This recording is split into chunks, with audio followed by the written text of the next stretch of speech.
ఓం శ్రీ మహాగణాధిపతయే నమః. ఓం శివాయ గురవే నమః. ఇంద్రుడు మన్మధుణ్ణి శివుడిపైకి పంపుట.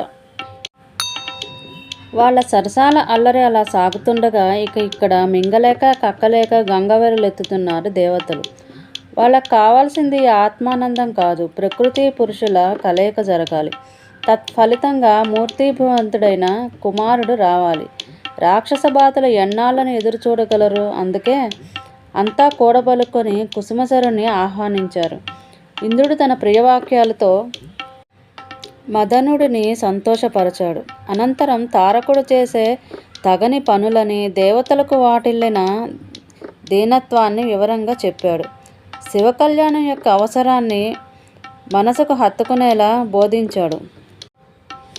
తుదిగా అక్కడ అమ్మవారు ఆయన కోసమే సిద్ధంగా ఎదురుచూస్తున్నారు కాబట్టి నువ్వు కూడా ఒకసారి కలక చేసుకున్నావంటే అటు శివ కళ్యాణము జరుగుతుంది, ఇటు లోక కళ్యాణము జరుగుతుంది అంటూ చల్లగా వివరించాడు.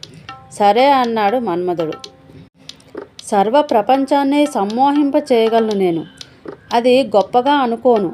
శర్వుణ్ణి చలింపజేస్తేనే కదా నా సత్తా తెలిసేది అన్నాడు. సర్వవ్యాపకమైన మలయపవనం కేచరాలైన సుఖపికసారికాదులు చంద్రుడు, భూజవాసితుడైన వసంతుడు. సర్వలోకాల్లోనూ కూడా మగాడనే ప్రతివాడికి కామవికారం కలిగించి భ్రష్టు పట్టించడంలో నిపుణులైన ఆడవాళ్ళు లక్ష్యం తప్పనిదైన మత్తద్విరేఫాళి గణయుతమైన ధనువు, 5 అంటే 5 ప్రాణాంతకాలైన పుష్పబాణాలు ఇవన్నీ పట్టుకొని తన భోగిని అయిన రతితో కలిసి చిలుకల్ని పొంచిన రథాన్నెక్కి హరుడి వద్దకు బయలుదేరాడు మరుడు. మన్మధుడు శివపాలనేత్రాగ్నిలో కాలిపోవట. అంబరచుంబి శిఖరాగ్ర సుందరం ఆ హిమాలయ పర్వత పంక్తి. ఆ పర్వతాలలో ఉన్న ఓషధీప్రస్థ అనే ప్రాంతంలో ఉన్నాడు శివుడు. అదే పనిగా తప్పిస్తున్నాడు. అక్కడికి చేరాడు మన్మధుడు. ముందుగా వాతావరణం కోసం వసంతుణ్ణి పురమాయించాడు. కోకిలలను కుయ్యమన్నాడు, చిలుకలను పలకమన్నాడు, ఆడమన్నాడు. ఎన్ని చెయ్యాలో అన్నీ చేశాడు. ప్రయోజనం లేకపోయింది. అదే సమయానికి పార్వతీదేవి తన సకులతో కలిసి అక్కడికి వచ్చింది. సృష్టిలో సౌందర్యమంతా సమీకరించి పెట్టినా ఆ కాత్యాయనీదేవి కాలికోటికి సరిపోలేదు.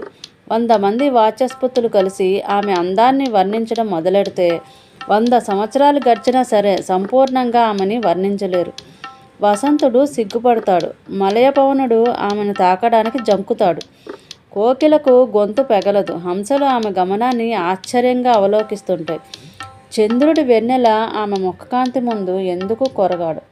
అటువంటి అందాలకు అందమైన అంబిక తన సకులతో కూడి ఆ ప్రాంతానికి వచ్చింది. ఆమెను చూసిన అబ్బురపాటులో కొన్ని క్షణాల పాటు మన్మధుడు తమ వచ్చిన పని కూడా మర్చిపోయాడు. అతడు తేరుకునే సమయానికే ధ్యానం నుండి వెలువడ్డాడు శివుడు.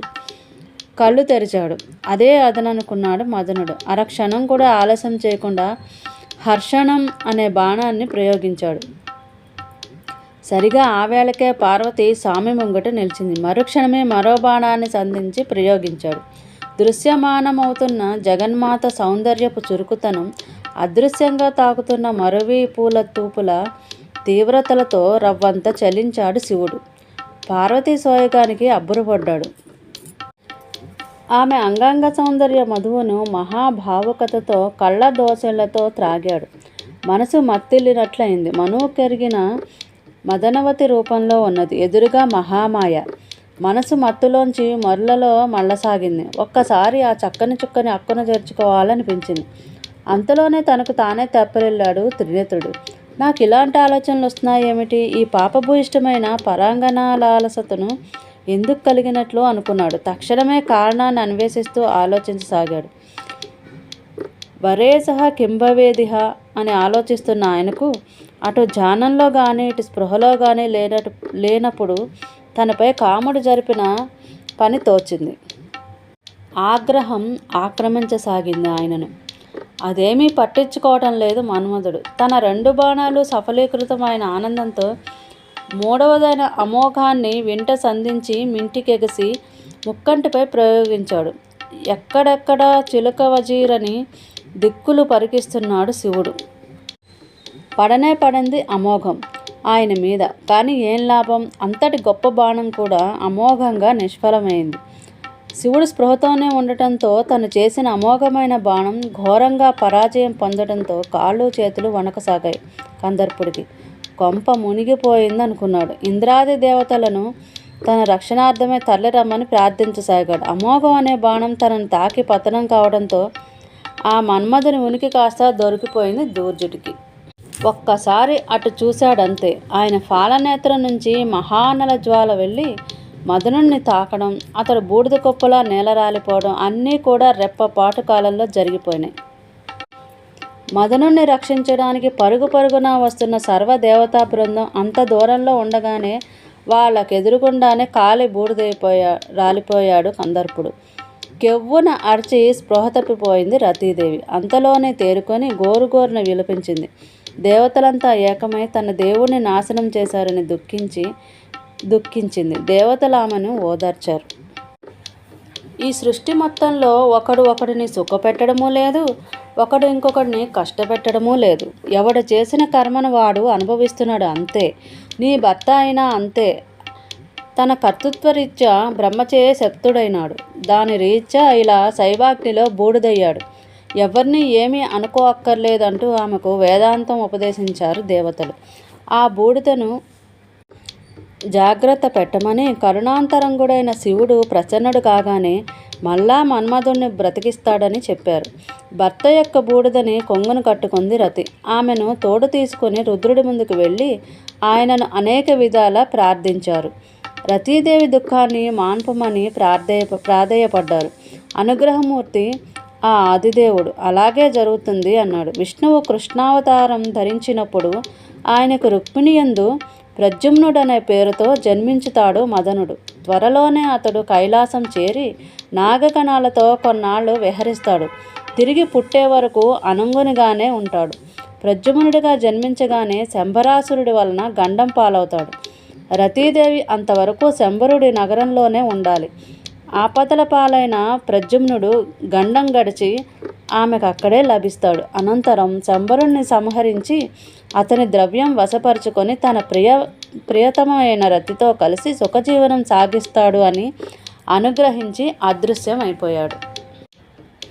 శివఫాలనేత్రాగ్ని సముద్రంలో దాచబడుట. మన్మధుణ్ణి దగ్ధం చేయడంతోనే మహాదేవుడి ఫాలనేత్రాగ్ని చల్లారిపోలేదు. అది త్రిలోకాలు తిరగనారంభించింది. దానికి భయపడి అందరూ కలిసి బ్రహ్మను ఆశ్రయించారు. బ్రహ్మ శివధ్యానం చేస్తూ ఆ జ్వాల వద్దకు వెళ్ళి ఆ అగ్నిజ్వాలను బడబారూపంగా మార్చాడు. రవ్వంత సౌమ్య జ్వాలాముఖి అయ్యింది. దానిని తీసుకొని సముద్రుని కలిశాడు బ్రహ్మ. లోకరక్షణార్థం ఆ బడబాగ్ని సముద్రుడి యందు నిక్షిప్తపరిచాడు. అక్కడితో లోకానికి శాంతి చిక్కింది. పార్వతికి నారదుడి ఉపదేశం. ఇక మనం అసలు కథలోకి వద్దాం. ఎప్పుడైతే శివుడి నుదుటి కన్ను నిప్పులు చిమ్మిందో మన్మధుడు ఆ నిప్పుల్లో పడి పెద్ద చప్పుడుతో బూడిద కుప్పలా వేలరాలాడో ఇవన్నీ చూసిన పార్వతి లౌకికమైన తత్తరపాటుతో స్వగృహం చేరుకుంది. ఆ భయభ్రాంతి ఒక పట్టాన వదలలేదు. ఉన్నట్లుండి హతాహం అనుకుంటూ ఉండేది. ఆ శివుణ్ణి చేపట్టలేని నా చక్కదనం, సౌందర్యం, సుగుణాలు, వయస్సు అన్నీ నిష్ప్రయోజనాలే కదా అని బాధపడుతుండేది. శివశివ శివశివ శివశివ శివశివ అంటూ శివనామోచ్చరణమే సకలముగా పలవరింతలతో తన తల్లిదండ్రుల్ని పరివారాన్ని కూడా కలవరపరచసాగింది. అటువంటి సమయంలో శివుడి మీదికి మన్మధుణ్ణి ప్రేరేపించిన ఇంద్రుడు పార్వతి చెంతకు నారదుణ్ణి పంపించాడు. నారదుడు ముందుగా హిమవంతుణ్ణి కలుసుకున్నాడు. అతనికి ధైర్యం చెప్పాడు. శివధ్యానం చేస్తూ ఉండు, అన్నీ అవే చక్కబడతాయి అని చెప్పాడు. అనంతరం పార్వతిని ఏకాంతంగా కలుసుకున్నాడు. అమ్మా, నీకు చెప్పదగిన వాడిని కాను గాని కాలభ్రమణం రీత్యా చెప్పాల్సి వస్తోంది. శివుడు తపస్సాధ్యుడు, భక్త సులభుడు.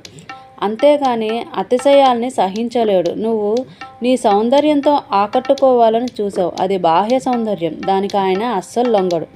ఆయనకు కావాల్సింది అంతఃసౌందర్యం. దానికి భక్తి, తపస్సు రెండే అనువైన మార్గాలు. నా మాట విని నువ్వు ఆ యోగమూర్తిని నిమిత్తమై తప్పించు తల్లి అని చెప్పి ఆమె అడిగిన మీదట శివపంచాక్షరిని ఉపదేశించి వెళ్ళిపోయాడు. పార్వతి శివుడికై తప్పించుట. పార్వతి తపోనిశ్చితి అయినది. తల్లిదండ్రుల అనుమతి తీసుకొని అడవుల్లోకి వెళ్ళిపోయింది. అనుపమానము, అభూతము, అనితర సాధ్యము అయిన తపస్సు చేసింది. వేసవి కాలంలో అగ్నిహోత్రాల నడుమ కూర్చొని శివ శివ శివ అంటూ అలమటించిపోయింది. వర్ష ఋతువులో ఆరుబయట బోరున కురిసే వానలో కూర్చొని కపర్తి కోసం ధ్యానించింది. శీత ఋతువులో నదీ జలాల్లో నిలిచి రుద్రుణ్ణి జపించింది. తపస్సు మొదలుపెట్టిన తొలినాళ్లలో పళ్ళను తింటూ ఉండేది. కొన్నాళ్ళయ్యాక పళ్ళు తినటం మానేసి పర్ణాలు అనగా ఆకులు తినటం మొదలుపెట్టింది. ఇంకొన్నాళ్ళు అయ్యాక ఆమె ఆ ఆకులను తినటం కూడా విసర్జించింది. ఆమె తపఃప్రాగ్బల్యానికి ఆ పరిసరాల జంతువులన్నీ తమ సహజ గుణాలు వదిలేశాయి. అక్కడున్న పిపీలికాది క్రూర వ్యాఘ్ర పర్యంతం కల ప్రాణులు చక్త మాంసాహారులైపోయినాయి. నియమిత శాకాహారాలే సత్వగుణావలంబనులుగా పరిణమించాయి. అటువంటప్పుడు పార్వతి స్థితి ఏమిటో, ఆమె తపస్త్రీవ్రత ఏమిటో వేరే చెప్పనవసరం లేదు కదా. అయినా ఆ నెలపూతల దాలపు దొరగారు మాత్రం దిగిరాలేదు. మధ్యలో ఓసారి హిమవంతులు వచ్చి పిల్లను చూసుకున్నారు. ఇంత తపస్సు చేశావు, ఇంకా ఆ ఇందూధరుడు రాలేదంటే ఈ తపస్సంతా వ్యర్థం అనిపిస్తోంది. మా మాట విని ఇంటికి వచ్చాయి అన్నారు. వినలేదా తల్లి? ఈ ఘటం ఇలా చెల్లిపోవాల్సిందే, లేదా శివుడు కరుణించాల్సిందే. నన్ను ఇబ్బంది పెట్టకండి అని కరాఖండిగా చెప్పింది. పార్వతి పట్టుదలకి అచలేశ్వరుడే అబ్బురపడ్డాడు. శుభం అని దీవించి వెళ్ళిపోయాడు. పార్వతి తపస్సు కొనసాగుతోంది. ఆమె అత్యుగ్రతాపానికి అఖిల లోకాలకు కూడా ఉడికిపోనారంభించాయి. ఇంద్రాదులంతా కలిసి విధాతని ముందుంచుకొని కైలాసం వెళ్ళారు. పదే పదే పరమేశ్వరుని ప్రార్థించారు. ఎలాగైనా పార్వతిని పరిణయం చేసుకొని ప్రపంచాన్ని కాపాడమన్నారు. హే శివ, పార్వతి యందు నీవు కుమారుడిని కంటేనే తప్ప ఆ తారకుడి పీడ తొలగదు మాకు. కాబట్టి మా యందు నీవు కరుణించవయ్యా అన్నారు. అలా ఆ అనిమిషులంతా కలిసి కళ్ళనీళ్ళ పర్యంతమయ్యేదాకా పరితపించగా మెల్లగా అన్నాడు శివుడు. భక్తులను నేనెప్పుడు నిర్లక్ష్యం చేయను. పరితపించగా మీరన్నట్లే చేస్తాను. మీరు స్వస్థ హృదయులై మీ తావులకు వెళ్ళండి అని ఓదార్చి పంపించేశాడు. అనంతరం సప్తర్షులను స్మరించగా వారు వచ్చారు. పార్వతి తపస్సును మనోగత భావాన్ని పరిశీలించి రమ్మని పంపాడు. వాళ్ళు వెళ్ళారు. హే మహాదేవ, 6000 సంవత్సరాలుగా నిరాఘటంగా తప్పిస్తోంది ఆ నిర్మమ మహా తపస్విని నిన్ను చూశాం. మీరిద్దరికిద్దరే యోగమూర్తులు. మమ్మల్ని ఎందుకు మధ్యలో ఇరికిస్తారు? నీ హృదయం ఆవిడ సర్వస్వం నువ్వే. మీ ఏకత్వమే మా ధ్యానాలకి, యోగాలకి, తపస్సులకు గమ్యం అని విన్నవించి సెలవు తీసుకున్నారు. అనంతరం ఆమెను తాను కూడా పరీక్షించాలన్న తలంపుతో వృద్ధ బ్రాహ్మణ వేషం ధరించి మేనకాత్మజ తపస్సు చేసుకుంటున్న తావుకు వెళ్ళాడు శివుడు. శివుడు మాయారూపమున పార్వతిని పరీక్షించుట. తానెంతగా తప్పించినా ఆ శివుడు అనుగ్రహించి సాక్షాత్కరించకపోవడం వలన పార్వతి రవ్వంత నిరాశకు గురైంది. తన జన్మ వృధా అనుకుంది. తక్షణమే చెలకిత్తల చేత చిత్తుని ఏర్పాటు చేసుకుంది. ఆత్మాహుతి నిశ్చయించుకొని అగ్నిప్రవేశం చేయబోతుండగా సరిగ్గా సమయానికి వచ్చాడా మాయా బ్రాహ్మణ వేషధారి అయిన భవుడు. అగ్నిగుండం వైపు అడుగువేయబోతున్న అపర్ణ ఆ మాయా వేషధారిని చూసి ఆగింది. అర్ఘ్యపాద్యులు ఇచ్చి ఆయనను సత్కరించింది. దివ్య తేజస్సుతో అలరారుతున్నారు మీరు. మీ రాకతో అడవంతా దేదీప్యమానమైపోయింది. తమరెవరో తెలుసుకోగోరుతున్నాను అంది. పరోపకారమే ధ్యేయంగా గల తాపసుణ్ణి నేను. సర్వత్రా స్వేచ్ఛగా సంచారం చేస్తుంటాను. మరి నువ్వెవరువు? నీ పుట్టుకతో ఏ వంశాన్ని పునీతం చేశావు? ఏ కోరికతో ఇంత అసాధ్యమైన తపస్సు చేస్తున్నావు అని అడిగాడు విప్రుడు. అయ్యా, నేను హిమపుత్రికను, హైమవతిని అంటూ తన సంగతులన్నీ పూసగురించి చెప్పింది. పార్వతి చివరగా ఇంత తపస్సు చేసి కూడా ఈశ్వర సాక్షాత్కారం కాలేదు. బ్రతుకు మీద విరక్తి కలిగింది. అగ్ని ప్రవేశం చేయబోతుండగా వచ్చావు నువ్వు. అతిథి మర్యాద చేయడం విధి గనుక నిన్ను గౌరవించేందుకు ఆగాను. సెలవు అని చెప్పి 4 అడుగుల్లో వెళ్ళి అగ్నిగుండంలో ప్రవేశించింది. కానీ అగ్ని శ్రీగంధంలా శీతలమైపోయింది. చెక్కు చెదరలేదా శర్వాణి ఆశ్చర్యపోయింది. ఆమె ఆశ్చర్య లావణ్యాన్ని అవలోకిస్తూనే వృద్ధుడు, అగ్ని నిన్ను కాల్చలేకపోయే, ఆ హరుడు దిగి రాకపోయే చూస్తే జాలి వేస్తుంది. అందువల్ల నీకు కొన్ని హితవాక్యాలు చెప్పాలనుకుంటున్నాను. నువ్వు ఆ శివుని మర్చిపో. తలక మాసినవాడు ఆ శివుడు. జడలు కట్టుకు తిరుగుతుంటాడు. జడుడు. పులితోలు ఏనుగుతోలు ఆయన బట్టలు, పుర్రెలు ఎముకలు పాములు ఆయన నగలు. నిత్య శ్మశాన సంచారి విషకంఠుడు. విరూపాక్షుడు విధ్వంసకారుడు. తరచు దిగంబరుడు. నిత్య బైరాగి అయినా అతగాన్ని మర్చిపోయి నిన్ను సుఖపెట్టగలవాడిని వేరే ఎవరినైనా కట్టుకో అని సలహా ఇచ్చాడు. రొసరొసలాడుతూ చూసింది పార్వతి ఆ మాయావిని. నువ్వెవడవా మాయాబ్రాహ్మణులా ఉన్నావు. ఇలా శివనింద చేసే నిన్ను అనవసరంగా గౌరవించాను. శివద్వేషి యొక్క ముఖం చూసినా సరే సచేల స్నానం చేయాలని శాస్త్రం చెబుతోంది. నువ్వు ఇంతసేపు నిలిచిన ఈ తావులో తపస్సు చేయడం కూడా తప్పే అవుతుంది. నేను ఇప్పుడే మరో స్థలానికి మారిపోతాను అంటూ ఆవేశంతో అంబిక ప్రయాణం కావడంతో బ్రాహ్మణ రూపాన్ని తిరస్కరించి పురస్కారపూర్వకంగా పార్వతి మనోమయమైన రూపంలో నిలిచాడు శివుడు. ఆయనను చూస్తూనే ఆవేశమంతా చప్పున చల్లారిపోయింది అమ్మవారికి. పైపెచ్చు బోలడంత సిగ్గుపడిపోయింది. ఆమె సిగ్గును చూసి చెలికత్తెలంతా బుగ్గలు నొక్కుకున్నారు. పురుషోత్తముణ్ణి సిగ్గులతోనే పూజించింది ఆ తల్లి. ముసిముసిలు నవ్వులు నవ్వుకున్నాడు ముక్కంటి. అనంతరం మెల్లగా, దేవి, సర్వస్వతంత్రుణ్ణి నేను. నీ ఒక్క దాని విషయంలో మాత్రం పరతంత్రుణ్ణి అయిపోయాను. నిన్ను నా అర్ధాంగిగా స్వీకరిస్తున్నాను, సరేనా అన్నాడు. ఆ మాటలు వింటూనే పార్వతి, మహాభాగ్యం స్వామి, కానీ లోకాచార రీత్యా మీరు నా తండ్రి అయిన హిమవంతుడిని కలిసి నన్ను కోరి పరిగ్రహించండి అని కోరింది. మరింత మృదువుగా నవ్వాడు మృడుడు. చక్కటి నడుము కలదాన, జీవకోటి సమస్త అంతరాత్మగా ఉన్న వాడిని నేను. నిర్వికారుణ్ణి నిరీహుణ్ణి ఆయన నేను. భక్తుల ఇష్టసిద్ధికే ఆపాదింపబడిన మూర్తిత్వంతో మసలుతున్నాను. సర్వ నియామకుడునైన నేను పరుల కడకు ఎలా రాగలను? నా విభూతిలోనే మిళితమైన విశ్వంలోనే నేను మళ్ళా గుణకార్యభేదాన ఇరువురిగా ప్రాదుర్భవించానే గాని, సరే ఒకటైన మనం రెండుగా సంభాషించుకోవడం దేనికి? నేనెలా ప్రవర్తించడం నీకు ఆనందమో అది చెప్పు అన్నాడు. హిమవంతుని చేరి నన్ను యాచించు. జగద్వ్యాపారార్థం కళ్యాణలీల ప్రదర్శించి లోక కళ్యాణాన్ని అనుగ్రహించు అన్నారు అమ్మవారు. అలాగే కానిమ్మన్నాడు ఆయన. అంతర్హితుడైపోయాడు. పితృగృహోన్ముఖైంది అవిభక్త శైవ అపర్ణ. శివుడు నర్తక వేషం దాల్చుట. పార్వతి కోసం హిమవంతుడిని యాచిస్తానన్నాడు కదా శివుడు. అందుకని ఒకానొక నర్తకుడి వేషంలో హిమవంతుడి నగరానికి చేరుకున్నాడు. ఎడమ చేత్తో కొమ్ముబూర పట్టుకున్నాడు. కుడి చేత్తో డమరకం రోయిస్తున్నాడు. వెన్నున బొంత కట్టుకున్నాడు. వంటికి ఎర్రటి బట్టలు చుట్టుకున్నాడు. ఆ కొమ్ముబూర వాయిస్తూ ఆ డమరకం రోగిస్తూ చిత్ర విచిత్రంగా నర్తించసాగాడు. ఆ నర్తకుడి రూపం చూచి పార్వతి మోహ వివసే మూర్ఛపోయింది. నర్తకుడి నటనా కౌశలాన్ని మేనకాదేవి మెచ్చుకుంది. అనేక రత్నాలతో కూడిన పళ్ళెరాన్ని బహుకరించింది. ఆ నటుడది అంటుకోలేదు. నాకు ఈ రత్నాలొద్దు, కన్యారత్నమైన కాత్యాయనియే కావాలన్నాడు. అలిగింది మేనక. అవతలకి పొమ్మంది నటుణ్ణి. గంగా స్నానం నుంచి అప్పుడే వచ్చాడు హిమవంతుడు. శివుడు తనకి లీల చూపాలనుకున్నాడు. విధి, విష్ణు, వివస్వదాది రూపాలని, చతుర్థ పురుషాకృతి అయిన శివరూపాన్ని కూడా కనబరిచాడు. నీ నాట్యం బాగుంది, గారడీ బాగుంది, అంత మాత్రాన నా కూతుర్నిచ్చేది మాత్రం లేదు. నా కూతురు కేవలం శివునికే దత్తం అనేశాడు గిరిరాజు. వెళ్ళిపోయాడు విశ్వంభరుడు. ఆయన వెళ్ళిపోయాక అనుక్షణం ఏదో వెలితిగా అనిపించసాగింది వారికి. ఆలోచించగా ఆ నర్తకుడే శివుడని స్ఫురించింది. అయ్యో, ఆయన వచ్చి అమ్మాయిని అడిగితే కాదనేసానే, అల్లుడుగారు అలుగుతారో ఏమో అని ఆందోళన పడసాగాడు. ఏది ఏమైనా సరే తమ కూతుర్ని మాత్రం శివుడికే కన్యాదానం చేయాలని పునఃనిశ్చయించుకున్నాడు. అదే దీక్షగా ఉండిపోయాడు హిమవంతుడు. తనకి వరం ఇచ్చాడు కనుక తప్పనిసరిగా తనను మనవాడతాడని నమ్మకంతో ధైర్యంగా ఉంది పార్వతీదేవి.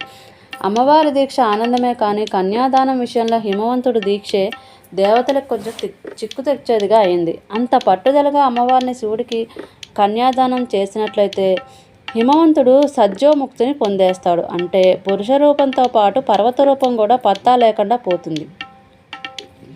అప్పుడు భూమి యొక్క తుల్యత దెబ్బతీస్తుంది. హిమవత్ పర్వతాలు లేకుండా భూగోళం ఎలా తుల్యవస్థను పొందగలదు?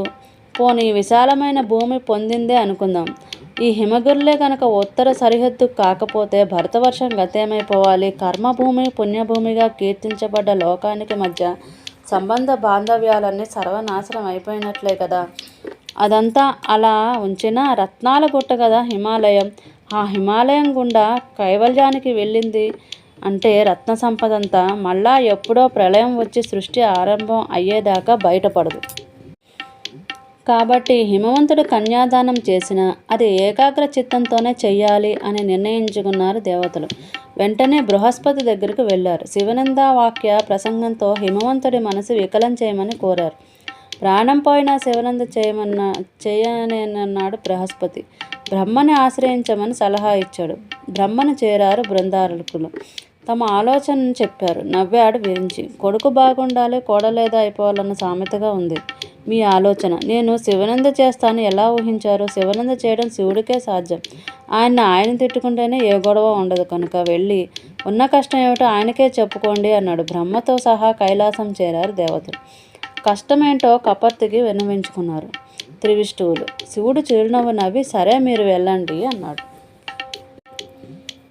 ఇంతటితో ఈ ఎపిసోడ్ అయిపోయిందండి. దయచేసి లైక్ చేయండి, షేర్ చేయండి, సబ్స్క్రైబ్ చేయండి. అంబికానాథ పాదార్పణమస్తు. స్వస్తి.